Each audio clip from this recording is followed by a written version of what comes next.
여러분, 비단하면 딱 떠오르는 나라 어디인가요?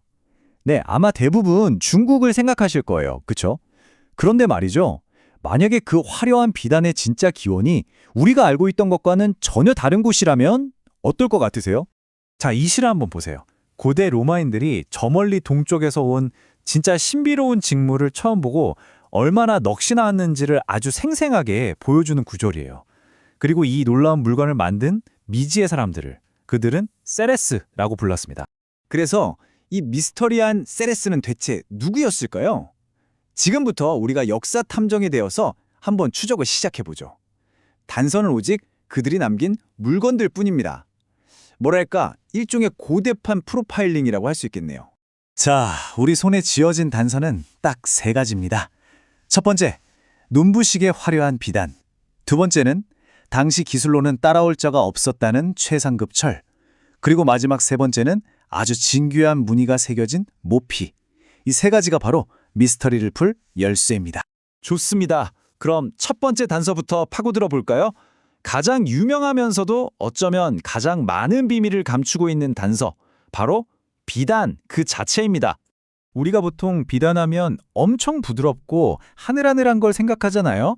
근데 이게 꼭 그렇지만은 않다는 거예요. 고대 기록을 보니까 세레스가 수출했던 비단은 우리가 아는 그런 종류가 아니었어요. 빙금, 우리말로 하면 얼음 비단이라고 불리는 아주 특별한 녀석이었죠. 이름 그대로 얼음 비단은 꽤 뻣뻣하고 내구성이 엄청 강했다고 해요.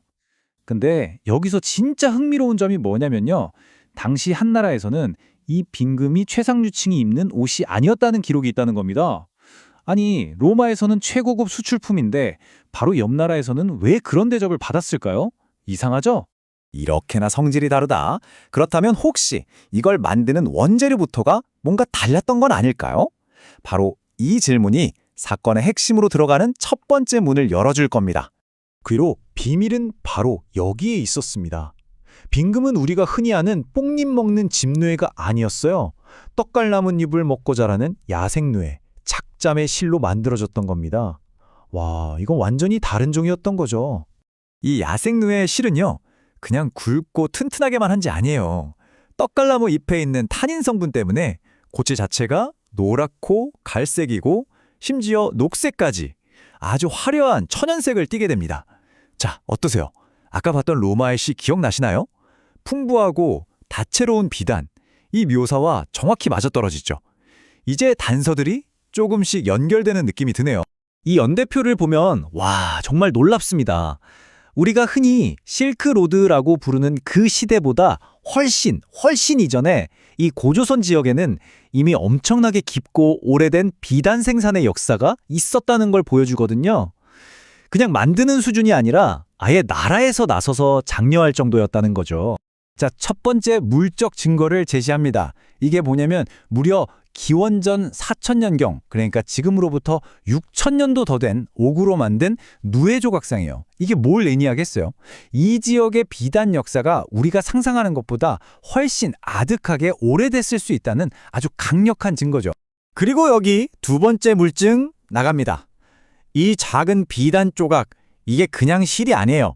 세계에서 가장 오래된, 그것도 아주 복잡하고 발전된 형태의 금이라는 비단입니다.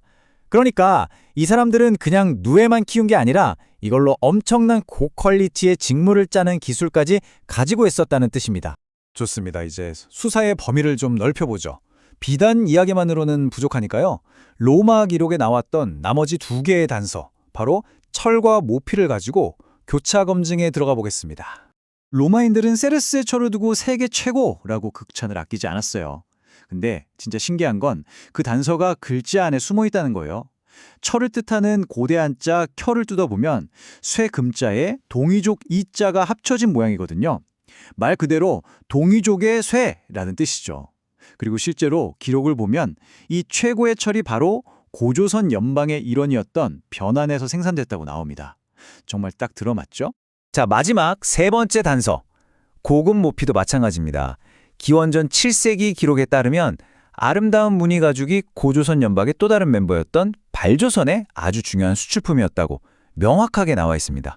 자, 이제 모든 단서가 다 모였습니다. 야생비단, 최상급 철, 그리고 무늬 모피.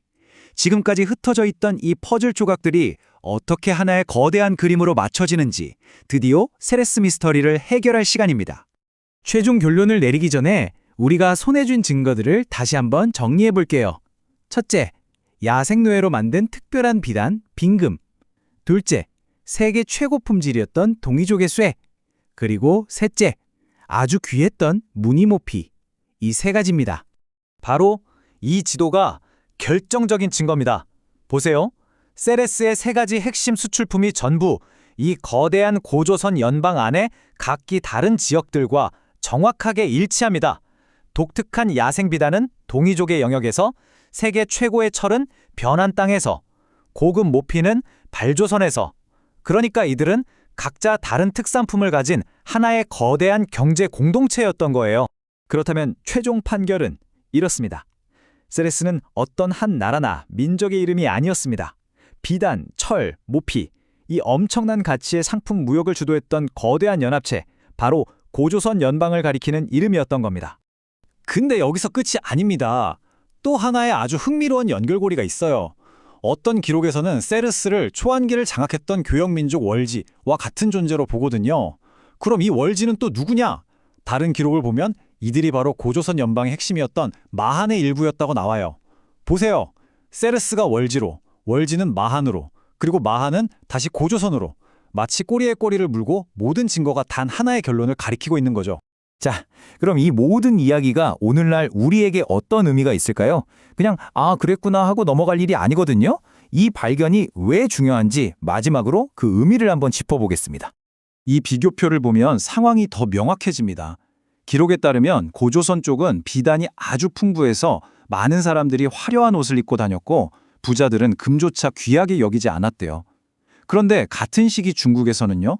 비단이 너무 귀해서 맹자 같은 철학자가 50살은 되어야 비단옷을 입는다라고 말할 정도였고 금은 말 그대로 금값이었다고 합니다.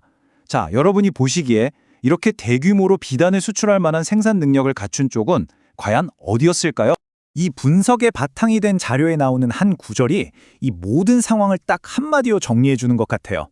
사실은 때때로 널리 알려진 것과 완전히 다르다. 네, 우리가 그냥 당연하다고 믿어왔던 역사가 어쩌면 전부가 아닐 수도 있다는 거죠. 마지막으로 여러분께 이런 질문을 한번 던져보고 싶습니다.